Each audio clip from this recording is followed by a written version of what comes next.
11살 때 아버지가 위암에 걸린 것을 계기로 교회에 다니게 되었습니다. 아버지가 걸린 위암은 암이 위뿐만 아니라 혈관을 통해 온몸에 전이가 되어 시한부 선고를 받으셨고, 어떻게든 살아보려고 민간요법도 써보고 부적도 써봤고 마지막엔 교회를 다니게 되었습니다. 어머니와 누나는 새벽 일찍 나가 열심으로 기도를 했지만 결국 아버지는 돌아가셨고, 막내 외삼촌이 구원파 교회에 연결시켜 주어 그 교회에 다니게 되었습니다. 거기에서 처음 복음을 듣게 되었고, 나와 상관없이 예수님의 피로 말미암아 의인이고 죄가 없다는 사실을 알았고, 그것이 구원인 줄 알고 신앙생활을 하게 되었습니다. 중고등학생 때는 방황의 시기가 있었지만 20살이 되고 열심히 신앙생활을 했습니다. 그 교회 프로그램에 따라 많은 행사를 참여했고 1년 동안 인도로 단기 선교도 다녀왔습니다.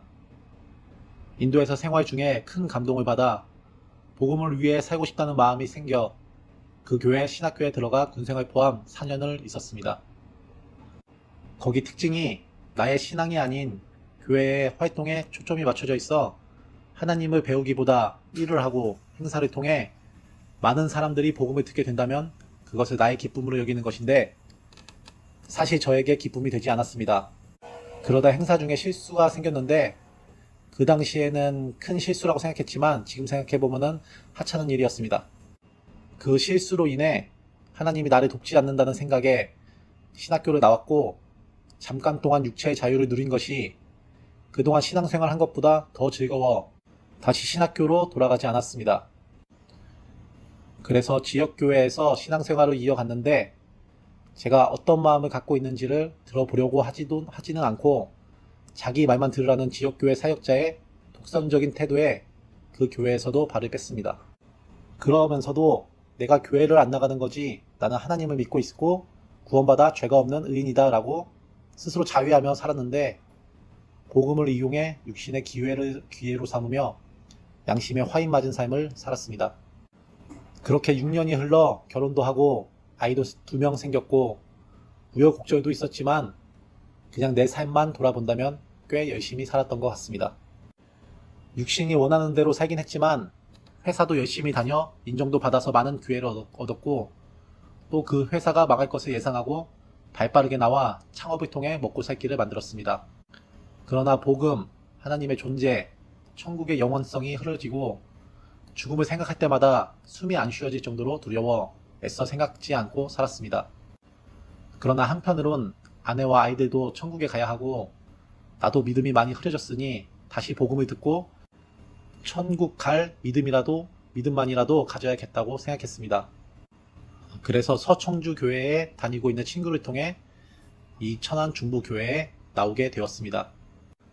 처음 교회에 나갔을 때는 형식적인 기도가 중심인 만찬 예배, 너울을 쓰는 것 등이 이상하게 보이긴 했습니다만, 지금 나한테 중요한 건 그런 게 아니라 천국 갈 믿음이었으니 크게 신경 쓰지 않았습니다. 그렇게 교회에 나가고 월요일마다 유정녀 형제님과 성경 공부를 했습니다. 나는 빨리 복음을 듣고 구원받아 천국 갈 믿음이 확실히 세워졌으면 하는데, 형제님은 그러지 않고 처음부터 시작하자고 하여 먼저 하나님의 권위에 대해서 교제를 했습니다. 속에선 내가 하나님을 믿으니까 이렇게 교회에 나가게 되고 성경 공부를 하는 것인데 꼭 기초부터 해야 하나 라는 생각이 있었습니다. 신앙이 실패하긴 했지만 15년 정도 신앙을 했으니까요. 히브리서 3장 4절을 읽겠습니다. 집마다 지은 이가 있으니 만물을 지으신 이는 하나님이시라. 로마서 1장 9절 읽겠습니다. 이는 하나님을 알만한 것이 그들 속에 보임이라. 하나님께서 이를 그들에게 보이셨느니라. 교제 내용은 집마다 지으신 이가 있듯이 만물을 지으신 이는 하나님이시고 만물의 법칙 속에 하나님이 나타나 있고, 이 시대 가장 큰 표적인 이스라엘 건국을 말씀하셨는데 정확히는 몰랐어도 조금씩은 아는 내용이었습니다. 또 동정녀 마리아에서 탄생해야 하는 예수님, 죽었다가 살아난 나사로 등 말씀이 믿어지는지 물어보셨습니다. 교제를 통해 깨달은 것은 내가 진정 이 말씀이 사실인가 하고 깊게 생각한 적이 없이 그냥 성경이 그러하다고 써있으니 그런 거겠지 하는 것임을 알았습니다. 마치 단군 신화에서 단군이 운녀에게서 나왔다는 얘기를 두고 이게 맞니 틀리니 하지 않고 그냥 전설, 설화, 옛날 얘기 정도로 생각하는 것처럼 저도 성경을 그렇게 보고 있었습니다. 내가 잘못된 시선으로 성경을 보고 있었다는 것은 알겠는데 뭔가 개운치 않았습니다. 뭔가 확실하지 않은 것 같았습니다. 이유는 주위 구원받은 사람에게는 주변 문제, 병 등으로 하나님의 간섭을 통해 교회에 다니게 된 간증을 종종 듣는데 저에게도 이런 게 있어야지만 확실히 하나님을 믿을 수 있을 거라 생각했습니다. 지금은 이렇게 생각하지 않지만 교제할 당시에는 제 경험 속에서 하나님을 알만한 것이 없다 생각했습니다. 마태복음 12장 39절을 읽겠습니다. 예수께서 대답하여 이르시되 악하고 음란한 세대가 표적을 구하나 선지자 요나의 표적 밖에는 보일 표적이 없느니라. 어떤 사람들은 구원을 받았느냐고 물어보면 하나님의 말씀을 통해서가 아닌 자기 주관적인 경험인 기도에서 병에서 나았거나 꿈에서 하나님이 나타나셨거나 하는 경험으로 구원받았다고 말한다고 합니다. 성경에 기록된 객관적인 하나님의 말씀보다 주관적인 자신의 경험이 앞서 있는 것은 매우 위험한 것이라고 교제를 해주셨습니다. 예수님은 이스라엘 곳곳에서 하나님의 아들임을 능력으로 보여주셨는데 자기에게 능력을 보여달라는 바리새인의 마음처럼 말씀의 예언 성취를 통해 하나님을 알만한 것들을 보여주셨는데도 믿지 않는 것은 내 마음이 완악하기 때문인 것을 알게 되었습니다. 죽은 지 3일 뒤에 살아난 나사로의 표적이 큰가? 아니면 없어진 지 2000년이 지난 나라가 이름뿐이 아닌 언어, 전통이 그대로 되살아나는 것이 큰가 생각해 봤을 때 제가 믿지 않을 이유가 없었습니다. 주관적인 경험을 의지했던 것을 내려놓으니 하나님의 존재를 믿을 수 있었습니다. 하나님의 권위에 대한 교제를 4주 정도 했는데 주위에선 조급하게 생각하지 말라곤 하지만 저는 빨리 구원을 받고 싶었습니다. 하나님의 권위를 배우는 중에 거룩하게 사는 법에 대해서 들었을 때 전에 다닌 곳에서는 몰랐던 것이라 하루라도 빨리 거룩하게 살아보고 싶은 마음이 강하게 있었습니다. 유영재님께서 내가 진정 죽을 수밖에 없는 죄인이라는 것을 깨달아야지만이 하나님의 은혜를 필요로 할 수 있다고 했습니다. 이게 참 아이러니한 게 저는 이미 예수님께서 십자가에서 세상 죄인, 과거와 현재와 미래에 지을 죄까지 모두 사해 놓으셨다는 것을 알고 있기 때문에 내가 지옥에 갈 수밖에 없는 죄인임을 알라고 하니 와닿지 않았습니다. 들은 얘기인데 불면증 치료는 수면제를 계속 먹게 하다가 환자 모르게 약을 다른 것으로 바꿔버리고 환자는 자기가 먹고 있는 약이 아직도 수면제인 줄 알고 그 약을 계속 먹게 되는데도 잠을 잘 자게 된다고 합니다. 나중에 당신이 지금 먹고 있는 약은 수면제가 아니라고 했을 때 불면증에서 치료가 된다고 하는데 만약 의사가 불면증에 걸리면 이러한 방법을 다 알고 있어 치료가 안 된다고 합니다. 이처럼 이미 구원의 방법을 다 알고 있는데 제가 죄를 깨달을 수 있을까 하는 의문이 있었습니다. 그리고 6년 동안 신앙을 등진 채 살았지만 나름 열심히 살았다고 생각해 죄인이라는 것이 크게 와닿지 않았습니다. 생활 속에 지은 죄는 세상에 살면 어쩔 수 없이 짓게 되는 불가피한 실수 정도로 여겼습니다. 형제님은 마음이 너무 굳어져 있어서 그렇다고 하고 로마서를 읽어보라고 하셨습니다. 그래도 뭔가 있겠거니 하고 시키신 대로 하고 다음 교재에 이렇게 말했습니다. 로마서 1장에 이 같은 일을 행하는 자는 사형에 해당한다고 하고 성경의 많은 말씀들이 나는 죄인이고 지옥에 갈 수밖에 없다고 말합니다.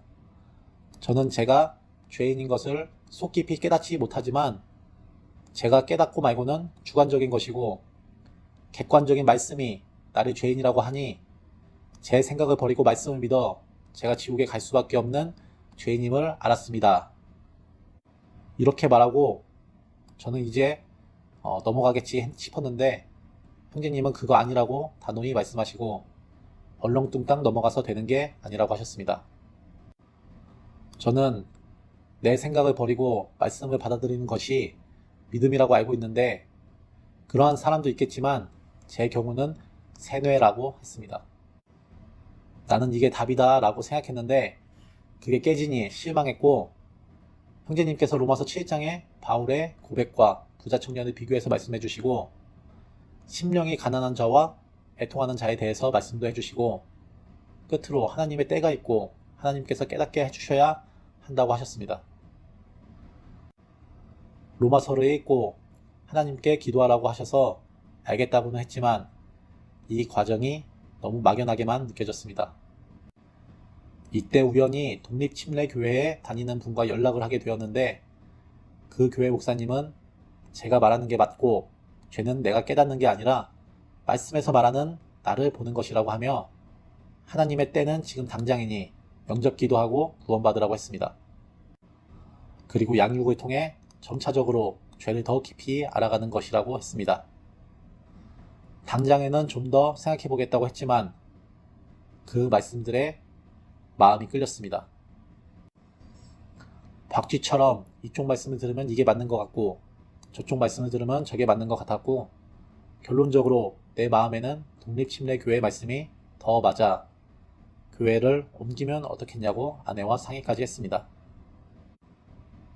한 가지 걸리는 것은 전에 했던 실패한 신앙과 다를 게 없는 것이 마음에 걸렸습니다.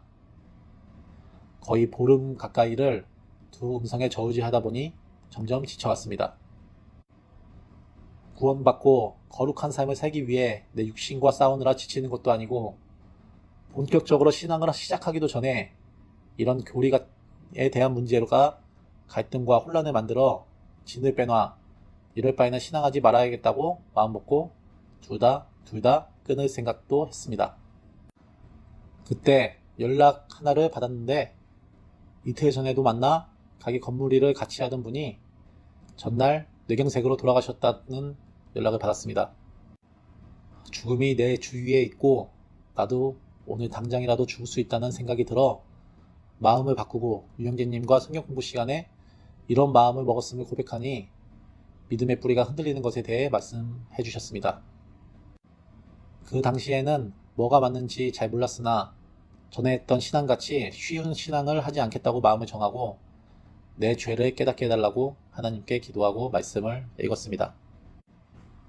그러고 며칠 뒤 한가하게 주방 정리를 하는 중에 갑자기 이런 생각이 들었습니다. 예수님은 나를 살리기 위해 죽으셨는데 나는 내가 살려고 아이를 죽였구나. 이 생각이 계속 커지면서 속이 타는 듯 했습니다. 2018년 1월에 아내가 셋째를 임신했는데 키울 마음도 자신도 없고 아내도 일을 시작해 자리를 잡은 삶을 바꾸고 싶은 생각이 없었습니다. 그래서 불법으로 낙태를 했고 그 일에 대해 남에게 얘기를 할 때는 회사만 어렵지 않았다면 나을 수 있었는데 형편이 안 돼서 어쩔 수 없는 선택을 했다 하며 오히려 내가 피해자인 양 행동을 했습니다. 이것을 죄라고 생각해 본 적이 없었습니다. 전에 유영재님께 이 일을 고백했을 때도 형제님은 살인죄라고 하셨는데 그때도 내가 살인한 자다란 생각은 안 들었습니다. 로마서 1장 32절을 읽겠습니다. 그들이 이 같은 일을 행하는 자는 사형에 해당한다고 하나님께서 정하심을 알고도 자기들만 행할 뿐 아니라 또한 그런 일을 행하는 자들을 옳다 하느니라. 이 말씀처럼 양심이 단단히 굳어져 죄를 죄로 여기지 않고 살았고 전에 다니던 교회에서는 구원받지 않으면 어떤 누구라도 지옥에 가고 설령 눈도 뜨지 못한 아이라도 그렇게 된다고 배웠습니다. 그럼에도 불구하고 저는 태어나지 못한 아이가 구원받지 못해 지옥에 갈 수 있다는 것을 알면서도 아이를 지웠고 이 사실이 내가 너무 소름 끼치고 이 세상 누구보다 성경에 기록된 어떠한 악한 사람보다 내가 제일 악한 죄인임을 알게 되었습니다. 그땐 내가 교회에 열심히 있고 말씀을 사모하는 모양이 있어 교회 형제 자매님들을 판단하는 마음이 있었는데 내 눈에 들보는 못 보고 어리석고 악한 인간이었습니다. 속은 계속 타들어가는데 내가 알고 있는 복음의 구절이 힘이 되지 못하고 정죄만 되었습니다. 창세기 4장에 아벨을 죽인 가인이 내 죄벌이 너무 중하여 견딜 수 없어 하나님이 용서했음에도 불구하고 여호와 앞을 떠난 것처럼 내 죄가 너무 커 지옥에 가야겠다는 생각을 했습니다. 그렇게 3일 동안 정죄에 빠져 있다가 형제님께 이 마음을 고백하고 바로 교제를 받았습니다. 공의로우신 하나님은 아무것도 모르는 아이들에 대한 심판을 하지 않는다는 것을 다윗의 죄와 마태복음 2장에서 예수님으로 인해 죽임을 당한 아기들의 예를 들며 위로해 주시고 하나님이 죄인임을 깨닫게 해주셨고 이제는 주님의 구속하심을 받아들일 때라고 말씀해 주셨습니다. 그리스도 예수 안에 있는 구속으로 말미암아 하나님의 은혜로 값없이 의롭다 하심을 얻은 자 되었느니라. 로마서 3장 24절 말씀. 이 말씀을 들었을 때도 내가 내 자신이 용서가 안 되어 주님의 은혜를 받는다는 것이 망설여졌지만 내가 하나님 없이 살아온 결과가 씻을 수 없는 죄를 범한 것임을 깨닫고 내 마음, 내 감정을 내려놓고 주님의 구속 곧 죄사함을 받아들일 수 있게 되었습니다. 그날은 주님의 은혜에 감사하기도 했지만 아이에게 미안한 마음이 너무 컸습니다. 며칠 뒤에 복음 집회에 참석하여 말씀을 듣는데 구원의 참된 의미는 죄 없다가 아닌 내가 주인이 되어 살아왔으나 이제 더 이상 내가 주인이 아닌 주님께서 나의 주인이 되는 것임을 듣게 되고 형제님께서도 죄에서의 구원과 구주되심이 뗄 수 없다는 교제를 해주어 자신을 돌아보게 되었습니다. 로마서 10장 9절 말씀을 읽겠습니다. 네가 만일 네 입으로 예수를 주로 시인하며 또 하나님께서 그를 죽은 자 가운데서 살리신 것을 네 마음에 믿으면 구원을 얻으리니 내가 돌이킬 수 없는 큰 죄를 지어 죄인임을 깨달았지만 진정 내가 회개해야 하는 죄의 본질은 하나님을 떠나 내가 주인 되어 살아온 것이고 그렇기에 후회스러운 삶을 사는 것이었음을 깨닫게 되어 참된 회개를 하고 갈라디아 2장 20절 말씀처럼 내가 그리스도와 함께 십자가에 못 박혔나니 그런즉 이제는 내가 산 것이 아니요 오직 내 안에 그리스도께서 사신 것이라. 이제 내가 육체 가운데 사는 것은 나를 사랑하사 나를 위하여 자기 몸을 버리신 하나님의 아들을 믿는 믿음 안에서 사는 것이라. 이 말씀처럼 내가 주인 되었던 삶은 죄악과 후회를 반복하는 삶이었는데 이제는 예수님께서 나의 죄를 사하셨을 뿐만 아니라 나의 주인 되셔서 더 이상 전과 같은 삶을 살지 않게 해주신다는 말씀을 믿게 되었습니다. 이제는 믿음의 증거를 통해 구원이 흔들리지 않도록 견고히 해야 하는데 제 삶에 많은 문제가 있었습니다.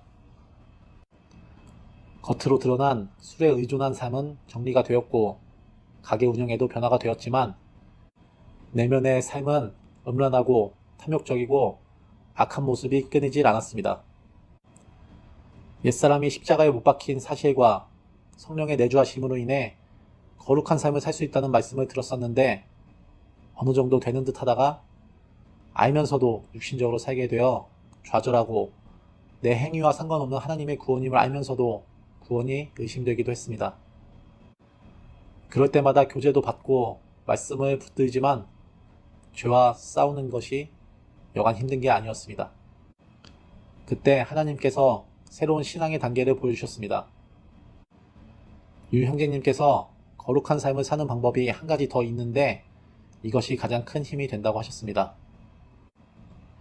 히브리서 3장 1절입니다. 그러므로 함께 하늘의 부르심을 받은 거룩한 형제들아 우리가 믿는 도리의 사도이시며 대제사장이신 예수를 깊이 생각하라. 예수님이 우리를 사랑하셔서 다른 누군가 한 게 아닌 예수님 자신이 스스로 십자가에 달리심을 묵상할 때 죄에서 벗어날 수 있는 힘을 준다고 하셨습니다. 정말 저는 그 전에 전혀 알지 못한 신앙의 세계여서 너무 놀라웠습니다. 나는 내가 죄와 싸우려고 해 너무 힘들고 또 지게 되면 자괴감도 들었는데 주님의 사랑이 내 안에 크게 임하면 내가 죄에서 벗어나려고 안 해도 자연히 벗어나게 된다는 것이었습니다. 시편 22편, 또 이사야 53장, 베드로전서 2장을 통해 예수님의 어떠하심을 배우고 생각할 때 내 마음이 뜨거워지고 감사함에 기도가 되고 하나님을 더 알기 원해 성경을 읽게 되는 것을 경험하고 남은 생을 주님을 위해 살고 싶은 마음이 생겼습니다. 지금도 크고 작은 일이 너무 많습니다. 가장 큰 것은 어머니의 병인데 어머니가 병원에 입원하시는 과정이 너무 참담해 마음의 힘을 잃어버린 적이 있었습니다. 그래서 기도도 안 하고 성경도 안 읽고 아무 생각이 없었는데 아이러니하게도 내 육신이 원하는 세상 즐거움에는 쫓아갔습니다. 내 그런 사정을 아시는 형제자매님들이 기도해 주시고 위로를 해 주었지만 또 힘이 나지 않고 아무 생각도 들지 않았습니다. 그렇게 내 생각에 빠져있어 말씀이 잘 들리지 않았는데 히브리서 말씀을 통해 다시금 회개하고 하나님을 바라볼 수 있었습니다. 그러므로 모든 들은 것을 우리가 더욱 간절히 삼갈지니 혹 흘러 떠내려 갈까 염려하노라. 히브리서 2장 1절 말씀. 우리가 이같이 큰 구원을 등한히 여기면 어찌 피하리요. 이 구원은 처음에 주로 말씀하신 바요 들은 자들이 우리에게 확증한 바니. 히브리서 2장 4절 말씀. 믿음의 증거를 세우는 이 중요한 시기에 또 사단에게 속아 이 큰 구원을 잊어버린 사실이 주님께 너무 죄송해 눈물이 났고 또 주님이 나를 어떻게 사랑하셔서 구원하셨음을 생각하니 마음에 다시 힘을 얻었습니다. 전에는 베드로가 힘있게 복음을 전하고 순교할 수 있는 힘은 예수님을 3번 부인하면서 자기 생각이 깨져서 그렇다고 생각했는데 그것보다 더 큰 이유는 부활하신 예수님을 떠난 베드로를 예수님께서 찾아가시고 사랑은 허다한 죄를 덮는다는 베드로의 간증처럼 베드로의 허물은 덮으시고 먹이신 그 사랑이 베드로의 삶을 이끌었음을 알게 되었습니다. 고린도후서 5장 14절 말씀 읽겠습니다. 그리스도의 사랑이 우리를 강권하시는도다. 우리가 생각하건대 한 사람이 모든 사람을 대신하여 죽었은즉 모든 사람이 죽은 것이라. 내 남은 삶도 하나님의 사랑으로 인도해 주실 것을 생각할 때 기쁘고 감사드립니다. 내가 확신하노니 사망이나 생명이나 천사들이나 권세자들이나 현재일이나 장래일이나 능력이나 높음이나 깊음이나 다른 어떤 피조물이라도 우리를 우리 주 그리스도 예수 안에 있는 하나님의 사랑에서 끊을 수 없으리라. 로마서 8장 39절. 내가 저희에게 영생을 주노니 영원히 멸망치 아니할 터이요 또 저희를 내 손에서 빼앗을 자가 없느니라. 저희를 주신 내 아버지는 만유보다 크심에 아무도 아버지 손에서 빼앗을 수 없느니라. 요한복음 10장 28절 29절 말씀.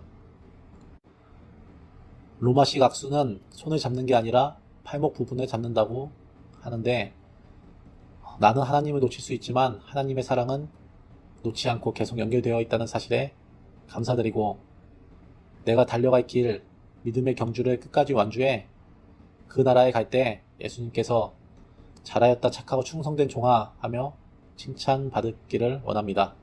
감사합니다.